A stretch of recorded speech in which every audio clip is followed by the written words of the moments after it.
నమస్కారం. తీర్థయాత్ర కార్యక్రమానికి స్వాగతం. కలడు కలడను వాడు కలడో లేడో దీనులుద్ధరించగ దిగిరాడా, శేషసైనుడు ఆపద్బాంధవుడు శ్రీహరి అని ఆర్తితో పిలిచిన భక్తుల బ్రోవంగా సప్తగిరులను దిగి పరుగు పరుగున వచ్చే స్వామి శ్రీ వెంకటేశ్వర స్వామి. కలియుగ దైవంగా విశ్వవిఖ్యాతిగాంచిన శ్రీ వెంకటేశ్వర స్వామి మహిమలు తెలుసుకోవాలంటే ఏ మదిని పలకరించినా చెబుతోంది. అలాంటి స్వామి నెలకొన్న తావు పునీతం, పవిత్రం, మంగళకరం. ఓం నమో నారాయణాయ. శ్రీ వెంకటేశ్వరుడు కలియుగ దైవం, సప్తగిరీశుడు, సర్వాంతర్యామి, ఆపదముక్కులవాడు. కనకమావిడి గ్రామంలో దాదాపు 500 సంవత్సరాలకు ముందు నుండే వెలిసి ఉన్నాడు. శ్వేతవర్ణ శోభతో వెలుగొందే వెంకటేశుని నేటి ఆలయం రంగారెడ్డి జిల్లా మొయినాబాద్ మండలంలో ప్రశాంత వాతావరణంలో భక్తపరాధీనుడుగా వేంచేసి ఉన్నాడు. రండి, దర్శించి తరిద్దాం.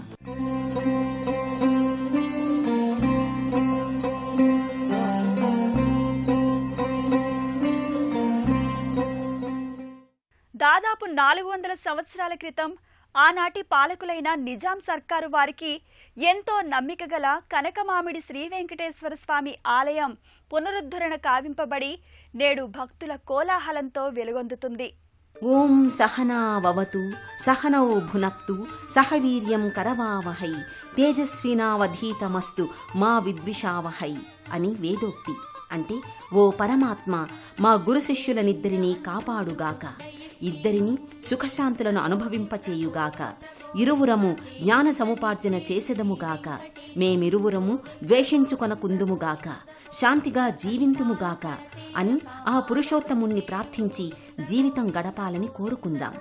శ్రీ మహావిష్ణువు సాక్షాత్తు కలియుగ వేల్పుగా శ్రీ వెంకటేశ్వరునిగా సప్తగిరులపై కొలువై ఉన్నాడు. శ్రీ వెంకటేశ్వర స్వామి వేంచేసిన క్షేత్రం ఈ కనకమావిడి గ్రామంలో అలరారుతోంది. ఆలయాన్ని చేరే మార్గంలో భారీ శ్రీ ఆంజనేయ స్వామి దర్శనమిస్తారు. విశాల ప్రాంగణంలో ఎత్తైన గుట్టపై శ్రీదేవి భూదేవి సమేతుడై శ్రీ వెంకటేశ్వరుడు భక్తుల పాలిట కల్పవృక్షంలా శిలాశాసనాల ప్రకారం 500 సంవత్సరాలుగా ఇక్కడ వెలుగొందుతున్నాడు. ఆలయ మధ్య భాగంలో శ్రీవారు, ఇరుప్రక్కల అమ్మవార్లు దివ్య తేజోవంతులుగా కొలువు తీరి దర్శనమిస్తారు. గర్భాలయ ద్వారానికి ఇరుప్రక్కల జయ విజయులు, ముందు భాగాన స్వామివారి వాహనమైన గరుత్మంతుడు స్వామి సేవలో నిమగ్నులైనట్లుగా దర్శనమిస్తారు. శ్రీ వెంకటేశ్వర స్వామిని ఎంతో భక్తి శ్రద్ధలతో అర్చిస్తారు.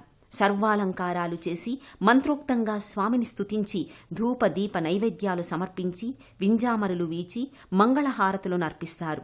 ఆ స్వామి సర్వాంతర్యామి తత్వాన్ని విశదపరిచే పురుష సూక్త పఠనం, సర్వలోక వ్యాపకుడైన పరమాత్మను సభక్తికంగా ధ్యానిస్తారు. అదేవిధంగా శ్రీదేవి భూదేవి అమ్మవార్లను ఆరాధిస్తారు. ద్వాపరయుగంలో అవతారం ధరించిన శ్రీ మహావిష్ణువు యొక్క సంపూర్ణ అవతారం శ్రీకృష్ణ పరమాత్మ. నాటి శ్రీకృష్ణుని లీలలు, దివ్య బోధనలు అమోఘం. శ్రీకృష్ణాష్టమి సందర్భంగా ఆ కృష్ణ పరమాత్మను ఊయలలో వేసే డోలోత్సవ వేడుకను బహురమణీయంగా గ్రామ ప్రజలు ఈ వెంకటేశ్వర స్వామి ఆలయంలో నిర్వహించారు. ఆ వేడుకను తిలకిద్దాం. రంగారెడ్డి జిల్లా మొయినాబాద్ మండలంలోని కనకమావిడి గ్రామంలో నెలకొన్న శ్రీ వెంకటేశ్వర స్వామి ఆలయంలో వివిధ ఉత్సవాలు ఎంతో ఘనంగా నిర్వహిస్తారు. ఆ ఉత్సవాలలో భాగంగా శ్రీకృష్ణ జన్మాష్టమి రోజున శ్రీకృష్ణ పరమాత్మకు నిర్వహించిన డోలోత్సవం కన్నుల పండుగగా జరిగింది. ఈ ఉత్సవం సందర్భంగా వివిధ ప్రాంతాలలో నివసిస్తున్న గ్రామస్తులు ఆలయానికి చేరుకుని స్వామి సేవలో పాల్గొని ఆనందాలు తమ సొంతం చేసుకున్నారు. భక్తజనం వీక్షిస్తుండగా తమ పిల్లలను ఊయలలో వేసినంత ఆనందంగా ఆలయాన్ని, ఉయ్యాలను బహుసుందరంగా అలంకరించి చిన్ని కృష్ణుని డోలోత్సవం ఎంతో ఘనంగా భక్తి శ్రద్ధలతో జరిపారు. ప్రతిరోజు సాయంత్రం ఆలయ ఆవరణలో ఆకాశ దీపాన్ని వెలిగించి మంగళ వాయిద్యాలు మ్రోగిన తర్వాతనే ఆనాటి నిజాం సాయంత్ర భోజనం సేవించేవారని చెబుతున్నారు స్థానికులు. ఆనాటి నుంచి నేటి వరకు శ్రీ వెంకటేశ్వర స్వామి వారి కైంకర్యాలు ఆగమ శాస్త్రోక్తంగా నిర్వహిస్తున్నారు. ఆ స్వామికి జరిగే అర్చనలు, మంగళహారతులు మనము దర్శిద్దాం. తెలంగాణ ప్రాంతాన్ని పరిపాలించిన నిజాం నవాబు గారు ఆ కాలంలో కనకమావిడి శ్రీ వెంకటేశ్వర స్వామి ఆలయంలో వెలిగే సంధ్యాదీప దర్శనం, ఘంటానాదం తరువాత ఆహారం స్వీకరించేవారని గ్రామ ప్రజల్లో తరతరాలుగా ఉంటున్న కథనం. అంతటి మహిమాన్విత శ్రీ వెంకటేశ్వర స్వామి ఆలయం ఒకప్పుడు ఇలా చిన్న ఆలయంలా ఉండేదట. నేడు విశాల ప్రాంగణంలో శ్వేతవర్ణ శోభతో అధునాతన హంగులతో అలరారుతోంది. శ్రీకృష్ణుని ఊయలను ఊపుతూ తాము పొందిన ఆనందాన్ని, అనుభూతులను జన్మాంతం తరగని విధంగా మదిలో నిలుపుకొని ఆనంద పారవస్యాన్ని పొందుతారు ఈ గ్రామ ప్రజలు. శ్రీకృష్ణుని శ్రీమూర్తిని ఆలయం చుట్టూ ప్రదక్షిణంగా ఊరేగింపు సేవ చేసి అటు తరువాత ఊంజల్ శయనం కావిస్తారు. ఆ ఉత్సవం ఆశాంతం ఎంతో కన్నుల పండుగగా గోచరిస్తుంది. డోలోత్సవానంతరం శ్రీకృష్ణాష్టమి సేవలో భాగంగా ఉట్టికొట్టే కార్యక్రమాన్ని నిర్వహిస్తారు. చిన్ని కృష్ణయ్య తన బాల్యంలో స్నేహితులతో కలిసి గోపికల ఇళ్లలోని ఉట్ల నుండి వెన్న, పాలు, పెరుగు ఎంతో చాకచక్యంగా సేకరించిన ఘట్టాలను తలపిస్తూ ఈ ఉట్టికొట్టే కార్యక్రమం జరుపుతారు. అటు తర్వాత అన్నదాన కార్యక్రమంలో స్వామి ప్రసాదాన్ని ఆరగిస్తారు భక్తులు. ఈ ఆలయంలో ప్రతి శనివారం అన్నదాన కార్యక్రమాన్ని ఎంతో ఘనంగా నిర్వహిస్తారు.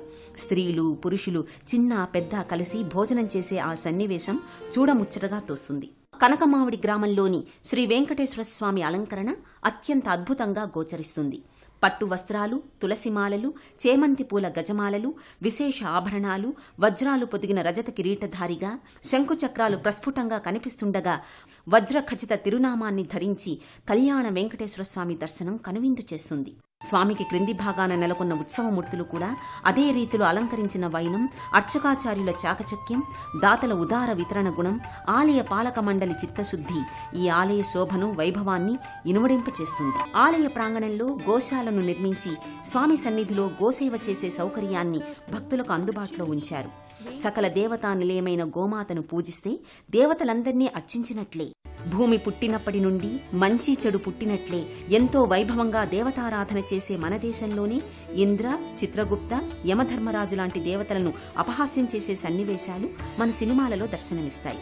అజ్ఞానంతో, అవగాహన రాహిత్యంతో చేసే ఇలాంటి చర్యలు కొందరి వికృత ఆలోచనలే కాని సనాతన ధర్మం, సంప్రదాయాలు దేశంలోని అన్ని ప్రాంతాల వారిని, అన్ని వర్గాల వారిని కలిసిమెలిసి జీవించేలా భిన్నత్వంలో ఏకత్వాన్ని చాటి చెప్పిన ఆంతర్యానికి ఇది ఓ చక్కటి దృశ్యం. శ్వేతకాంతులను విరజిమ్మే శ్రీ వెంకటేశ్వర స్వామి ఆలయంలో చెప్పుకోదగ్గ ప్రత్యేకత ఒకటుంది. అదే నక్షత్రవనం. సాధారణంగా ఆలయాల్లో అశ్వత్థ, జమ్మి, తెల్ల జిల్లేడు, నేరేడు, తులసి, వేపలాంటి వృక్షాలు కనిపిస్తాయి. కనకమామిడి గ్రామంలో విరాజిల్లుతున్న శ్రీ వెంకటేశ్వర స్వామి ఆలయంలో నక్షత్రవనం అన్న పేరుతో 108 దివ్య వృక్షాలను పెంచి పోషిస్తున్నారు. ఆ వన విశేషాలేంటో చూద్దాం. ప్రతి ఆలయంలో కొన్ని రకాల దేవతాగుణ సంపన్న వృక్షాలు తప్పకుండా దర్శనమిస్తాయి. కానీ రంగారెడ్డి జిల్లా మొయినాబాద్ మండలంలోని కనకమావిడి గ్రామంలోని శ్రీ వెంకటేశ్వర స్వామి ఆలయంలో మాత్రం నక్షత్రవనం అనే పేర వన సంపదను ప్రత్యేకంగా అభివృద్ధి చేశారు. దేవతాగుణ వృక్షాలు అంటే ఏమిటో తెలుసుకోవాల్సిందే. మనం చేసే ప్రతి పనికి దేవుణ్ణి ప్రార్థిస్తాం, విజయం చేకూర్చమని. అంటే మనకంటే ఎన్నో శక్తి సామర్థ్యాలు గల భగవంతుణ్ణి వేడుకోవడం. ఎలాంటి ఆశలు, అంచనాలు, తిరిగి ఏదో ఒకటి పొందాలన్న కోర్కెలేవీ లేకుండా భక్తునికి మేలు చెయ్యాలన్నదే ధ్యేయంగా వెలుగొందేవారే భగవంతులు. అదేవిధంగా ఈ దేవతా వృక్షాలకు ఇవ్వటమే తప్ప తిరిగి తీసుకోవటం అన్నది లేదు. ఇక నక్షత్రవనం ప్రత్యేకత ఏమిటంటే మనకున్న 27 నక్షత్రాలకు సంబంధించిన వృక్షాలు ఇక్కడి నక్షత్రవనంలో చూడవచ్చు. వివిధ నక్షత్ర జాతక దోషాలను తొలగించుకోవడానికి ఆయా నక్షత్ర సంబంధిత వృక్షానికి పూజ చేయమని జ్యోతిష్య శాస్త్రజ్ఞులు చెబుతారు. అందుకే ఇక్కడ 27 నక్షత్రాలకు 27 వృక్షాలు, ఒక్కో నక్షత్రానికి 4 వృక్షాల చొప్పున 108 వృక్షాలు 2 వరుసలుగా ఆలయం చుట్టూ పెంచుతున్నారు. అశ్వత్థ, ఔదుంబర, వేప, తెల్లజిల్లేడు, జమ్మి, మారేడు, నేరేడు, మేడి ఇలా 27 రకాల దేవతా వృక్షాలు ఉన్నాయి. ఈ చెట్ల నుండి వీచే కాలుష్యరహిత పవనాలు ఎన్నో రోగాలను దూరం చేస్తాయి. ఆలయం ముందు భాగాన పంచమాతృకల్లో ఒకరైన తులసిమాతను ప్రత్యేకంగా ఏర్పాటు చేశారు. ఆ తులసిమాత ఆకుల్ని సేవిస్తే శ్వాసకోశ వ్యాధులు, కఫం లాంటి సమస్యలు తొలగుతాయని ఆయుర్వేద శాస్త్రం పేర్కొంటోంది. అందుకే ఆలయాలలో ఇచ్చే తీర్థంలో తప్పకుండా తులసి దళాలుంటాయి. శ్రీ మహావిష్ణువుకు తులసిమాల అత్యంత ప్రీతికరమని తులసిమాలల్ని స్వామికి సమర్పిస్తారు. రంగారెడ్డి జిల్లా కనకమామిడి గ్రామంలో గల శ్రీ వెంకటేశ్వర స్వామి ఆలయం ముందు భాగాన రాజగోపుర నిర్మాణం, శాశ్వత అన్న సంతర్పణశాలలు, గోశాల లాంటి వాటిని అభివృద్ధి చేస్తున్నారు. గ్రామ ప్రజలు, దాతల సహాయ సహకారాలతో ఈ అభివృద్ధి కార్యక్రమాలు నిర్వహిస్తున్నారు. కనకమావిడి గ్రామంలోని శ్రీ వెంకటేశ్వర స్వామి ఆలయంలో శ్రీ వెంకటేశ్వర స్వామి, శ్రీదేవి, భూదేవి మందిరాలతో పాటు మరికొన్ని ఉపాలయాలు దర్శనమిస్తాయి. వాటిలో ప్రధానంగా చెప్పుకోవాల్సిన ఆలయం శ్రీ ఆంజనేయ స్వామి ఆలయం. దాదాపు 400 సంవత్సరాల పూర్వపు స్వామివారి శ్రీమూర్తిని శ్రీ వెంకటేశ్వర స్వామి ఆలయ ముందు భాగంలో ఏర్పాటు చేశారు. భక్తులు ఆంజనేయ స్వామికి సభక్తికంగా నమస్కరించి ప్రధానాలయ ప్రవేశం చేస్తారు. ఈ క్షేత్రపాలకునిగా శ్రీ ఆంజనేయ స్వామికి ప్రత్యేక అర్చనలు, హనుమత్ జయంతి పర్వదినాలలో విశేష కార్యక్రమాలు నిర్వహిస్తారు. ఆ స్వామిని అల్లంత దూరాన్నుండే దర్శించి నమస్కరించేలా భారీ శ్రీ ఆంజనేయ స్వామి మూర్తిని ఏర్పాటు చేశారు. వీరాంజనేయ స్వామి అభయహస్తాన్నిస్తూ భారీ గదాధారుడై దుష్ట శిక్షణ శిష్టరక్షణకై సదా సన్నద్ధమైనట్లుగా దర్శనమిస్తారు. గర్భాలయంలోని శ్రీ వెంకటేశ్వర స్వామి వారికి ఎదురుగా ముకుళిత హస్తాలతో గరుత్మంతుని తేజోమూర్తి మందిరం దర్శనమిస్తుంది. ఎంతో సుందరమైన శ్రీమూర్తికి గజమాలలు, పట్టు వస్త్రాలను అలంకరించి స్వామి కృపకు పాత్రులవుతారు భక్తులు. రజత కిరీటధారి అయి మకర తోరణ అలంకార సహితంగా స్వామి దర్శనమిస్తారు. ఆలయ ముందు భాగంలో దర్శనమిచ్చే మరో మందిరం శ్రీ వినాయకుని ఆలయం. వరసిద్ధి వినాయకుడికి సర్వాలంకారాలు చేసి ప్రథమ పూజలు నిర్వహిస్తారు. రజత కిరీటధారి అయిన విఘ్ననాయకుని అభయాన్ని, ఆశీర్వాదాన్ని ఆశిస్తూ భక్తులు మొక్కుతారు. ప్రక్కనే అంబరాన్ని చుంబించే ఎత్తుగా ధ్వజస్తంభం స్వామి విజయధ్వజాన్ని ధరించి కనిపిస్తుంది. శ్రీ వెంకటేశ్వర స్వామి ఆలయ ప్రాంగణంలో గంగామాత శ్రీమూర్తిని ప్రతిష్ఠించారు. ఆలయ ముందు భాగాన రాజగోపుర నిర్మాణం శరవేగంగా జరుగుతోంది. రాజగోపుర నిర్మాణం, ఆలయ ప్రహరీ తదితర ఎన్నో అభివృద్ధి కార్యక్రమాలకు శ్రీకారం చుట్టారు ఆలయ నిర్వహణ కమిటీ, గ్రామ ప్రజలు. రంగారెడ్డి జిల్లా మొయినాబాద్ మండలంలోని కనకమావిడి గ్రామంలో అలరారుతున్న శ్రీ వెంకటేశ్వర స్వామి భక్తుల సత్కాంక్షలను తీర్చే కొంగు బంగారంలా ఖ్యాతి గడించారు. ఆ స్వామి అనుగ్రహాన్ని మనము పొందుదాం. ఓం నమో వెంకటేశాయ. రంగారెడ్డి జిల్లా మొయినాబాద్ మండలంలోని కనకమామిడి గ్రామంలో నెలకొన్న శ్రీదేవి భూదేవి సమేత శ్రీ వెంకటేశ్వర స్వామి వార్ల దర్శనం ఆనందదాయకం, పుణ్యప్రదం.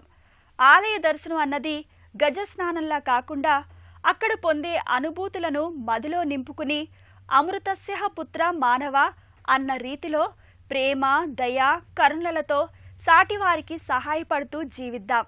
మరో తీర్థయాత్రలో మళ్ళీ కలుద్దాం.